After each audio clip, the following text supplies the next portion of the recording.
तर हाय सगळ्यांना, नमस्कार, जय भीम, गुड मॉर्निंग. तर आमच्या गावात आज दुःख झालं. दुःख काय झालं तुम्हाला सांगतेच मी. त्याच्या आधी थोडंसं बोलते, मग सांगते. तर किती लहानपणापासून लेकरांचं वजं उचलायचं, लहानाची मोठी करायची, आणि शेवट जीव एकलाच येतो, एकलाच जातो. म्हणजे जेव्हा जेव्हा काय असं होईल, जेव्हा जेव्हा असं काय होतं का नाही, मनामध्ये कुणी का असं ना, मनामध्ये लय म्हणजे त्रास होतो. आणि असं हृदय आहे का नाही, फुलून येतं, भरून येतं. तर असं आमच्या गावात एक डेट झाली. 4-5 दिवस. बघा ना, किती आजचा महिना किती, म्हणजे ही महिना किती भारी आहे. देवाचे दरवाजे उघडे असतात वरचे. म्हणजे आपण मेलेल्या माणसांचं ते म्हाळ नाही नसतात वय, म्हाळ घालतो. आता उद्या आयुनवमी तर आमची असतेच. म्हाळ पण आयुनवमी पण संगच असते. उद्यापासून धुणं सारवानी काढायचं. पण आमच्या गावात झालंय म्हणजे शिंदे माणसं असतात, म्हणजे मराठी आहेत का नाही, त्यांना सुताक पडलं. पण बिचारा कशातच आडवा आला नाही. आज म्हणजे मराठाच्या माणसात नाही का 10 दिवसांनी वरेसरात म्हणजे काय 10वा करतात, मग त्यांचं सुताक फिट्ट असं म्हणतात. तर आमच्यात जे आहे ते 3रीलाच आमच्यात फिट्ट. तर बिचारा कशातच आडवा आला नाही. त्याचा जीव राहिला होता. बघायला गेलतो आम्ही, मी पण बघायला गेलते. पण ते कोणाला बघत पण नव्हता. डोळं झाकून त्याचं या पाती बिचारा देवाला विनंत्या करत असेल, किंवा काही गोष्टी त्याच्या पुढं दिसत असेल, त्याला वाटत असेल मी आता जगणार नाही, किंवा असं म्हणजे SY झेड त्याच्या मनातलं त्याला असं वाटत असेल. आज तो या जगातनं कायमचा निघून चालला त्याचा आत्मा. म्हणून म्हातारी माणसं कुणी का असना, मला अगं बानू तुम्हाला दाखवते. अगं बानूचा खेळ चाललाय, बघू शकता. तर असं म्हणजे माझ्या मनामध्ये लय म्हणजे असं वाटतं बानू बोलू देणार नाही.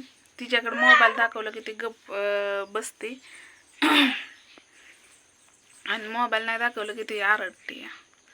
तर म्हणून बिचारा 3 दिवस लेक त्याचा उशाशी पायते ती बसला.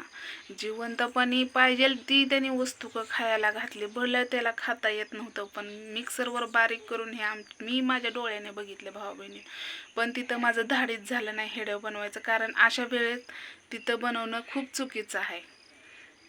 म्हणून मला वाटलं पण नाही, माझ्या मनात पण आलं नाही, मी तुम्हाला सांगते. मग त्या बिचाराने काल कटिंग केली, दाढी केली बापाची, 5 बोटाने खायला घातलं. आत्मा शांत झाला.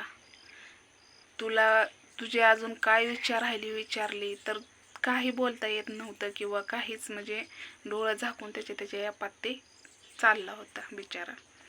पूर्णपैकी असा हातपाय गार परत आलं तसा बिचार रडत होता. कारण त्याला लेक नाही, 3 लेकच आहेत.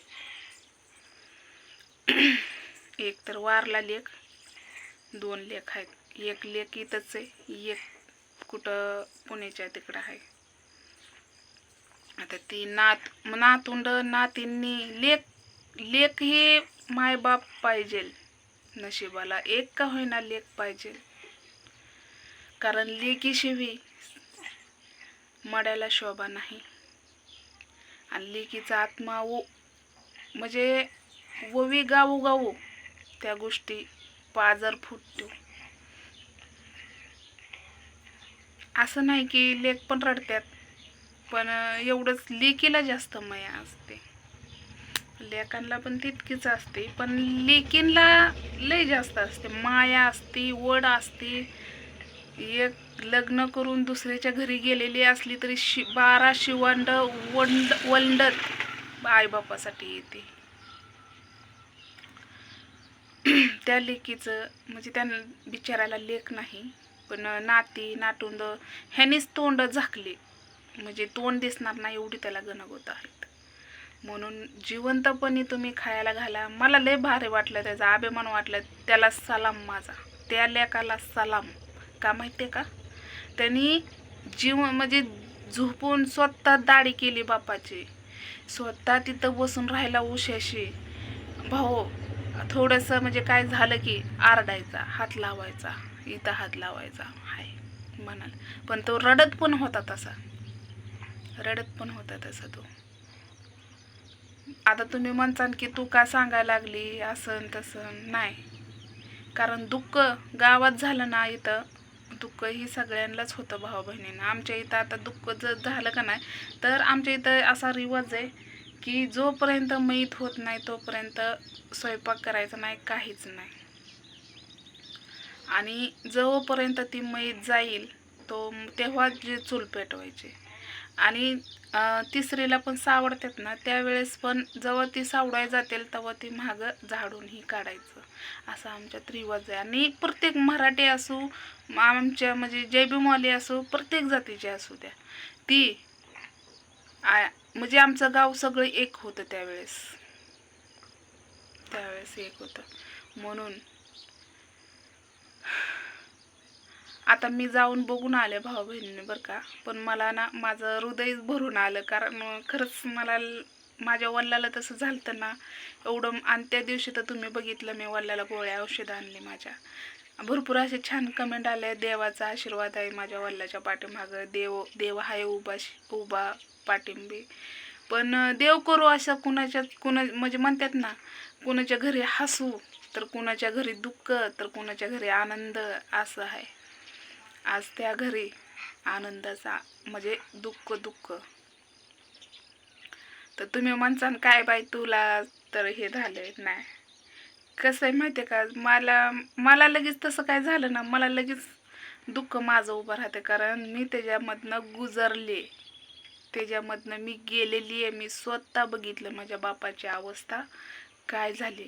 म्हणून आज माझ्या बापाला जे वस्तू खायला लागल ते वस्तू मी आणते.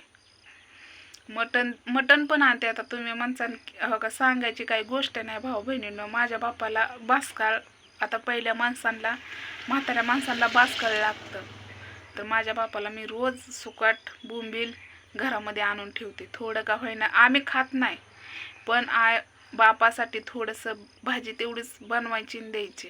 का तर म्हाताऱ्या माणसाला बासकाळ. आणि माझ्या बापाला वांग बटाटा हे असं खाणं डॉक्टरने मनाई केली. का माहिती आहे का, त्यांना आपिंड्या आहे, नाही आपिंड्या नाही, हरणा आहे, हरण्याचं दुखणं आहे त्यांना. पण ते ऑपरेशन त्यांना मी म्हटलं की ती महाग लागते, पण ती म्हणतात नाही मी ऑपरेशन करणार नाही, कारण ती लय भेटतात. बरंच सलाईन तर माझ्यामुळं तरी, आणि कशामुळं लावतात हे त्यांनाच माहिती. आणि भेटतात तर लय माझं वडील बरं का, कारण त्यांना पण असं वाटतं मला तर काय झालं तर माझ्या लेकीला कोण, म्हणजे असतं ना, प्रत्येकाचंच असतं. म्हणजे वनवास जे पहिल्यापासून ज्याचं बघत आलेलं असतं ना, त्यासाठी जीव गुंतलेला असतो. म्हणून माझ्या बापाचा लय माझ्यावर जीव आहे. आणि लेकमातीवर जीव असतोच, बापांचा लेकमातीवर जीव असतोच. आणि मग भलं माझ्या बापाने इस्टेट काय कमवून ठेवली नाही, भलं मी पडक्या झडक्या घरात राहते, पण माझ्या बापाने मला ही जग दाखवला, हेच मोठं पुण्य आहे. आणि हेच माझी दहून दौलत आहे. मला तर त्यांनी ही दुनिया दाखवली नसती तर मी कुठं नसते ना. मग माझं कर्तव्य आहे ना, माझ्या आईबापाने जे माझ्यासाठी हो का, कसं माहिती आहे का, मांडीवर बाळ हागलं म्हणून काय मांडी कापून टाकत नाहीत, बरोबर आहे का नाही. तसंच लेकरांना आईबापांची माया असतेच. आता राहिला प्रश्न हो का, मला वाईट वाटलं म्हणून मी व्हिडिओ बनवला, पण खरंच देव करू असं मरण नसावाच या जगात. लय वाईट वाटतं मला, लय म्हणजे लय वाईट वाटतं, असं मन माझं भरून येतं. पण काय करू आता, देवाला तर विनंती करते, देवा कुणाच्याच घरी दुःख देऊ नको, सगळी राहू दे, कुशार राहू दे, म्हातारे माणसं, तरणी माणसं, सगळी काहीच मरणच नसावं या दुनियात, मरण ही नसावाच असं मला वाटतं. पण काय करणार, देवापासून येत आहे ती, थोडीच आपण मरतोय, देवापासून बुलावा येतोय.